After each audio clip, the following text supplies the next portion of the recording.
தமிழக அரசியலின் திடமான தூணாக விளங்கி அமைதியின் உருவமாக திகழ்பவர்தான் ஐயா ஓ பன்னீர்செல்வம் அவர்கள். அரசியல் களத்தில் புயல்கள் வீசும்போது, கட்சி குழப்பங்கள் எழும்போது, தனிப்பட்ட இழப்புகள் மனதை உழுக்கும் போது அவர் ஒருபோதும் தனது அமைதியை இழந்ததில்லை. அந்த அமைதி பலவீனம் அல்ல, அது பெரும் வலிமை. புரட்சி தலைவி அம்மா அவர்களின் மறைவுக்கு பிறகு கட்சி இரு பிரிவாக நின்ற போது தர்மமே வெல்லும் என அமைதியாகவும் உறுதியாகவும் நின்றார். 3 முறை முதலமைச்சராக பொறுப்பேற்றவர். ஆனால் எப்போதும் சாதாரண மனிதராகவே வாழ்ந்து வருகிறார். பதவி வந்தாலும் போனாலும் அவரது மனதில் இருப்பது மக்களும் மாபெரும் இயக்கத்தின் நலனும் தான். ஒருங்கிணைப்பாளர் பதவி இழப்பு, கட்சியில் இருந்து வெளியேற்றம் என பல இன்னல்கள் வந்தாலும் எதுவும் அவரை அசைத்து கூட பார்க்க முடியவில்லை. அனைத்திற்கும் அவர் பதில் சொன்னது அமைதியால். ஐயா ஓபிஎஸ் அவர்களின் அமைதி அது ஆயுதம். ஐயா ஓபிஎஸ் அமைதி அது பெரும் ஆயுதம். அது கோபத்தில் அல்ல, கட்டுப்பாட்டில் இருக்கிறது. அது பலவீனத்தில் இல்லை, பொறுமையில் இருக்கிறது. அது தோல்வியில் இல்லை,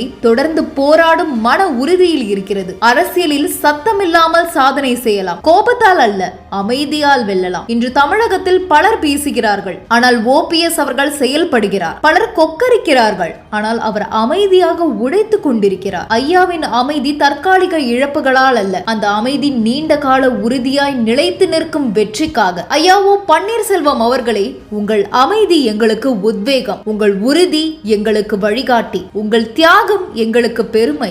தர்மத்தின் பாதையில் தொடர்ந்து பயணித்துக் கொண்டிருங்கள். உங்களுடன் தமிழக மக்களும் நாங்களும் இருக்கிறோம். அமைதியும் உறுதியும் என்றும் வெற்றியே தரும்.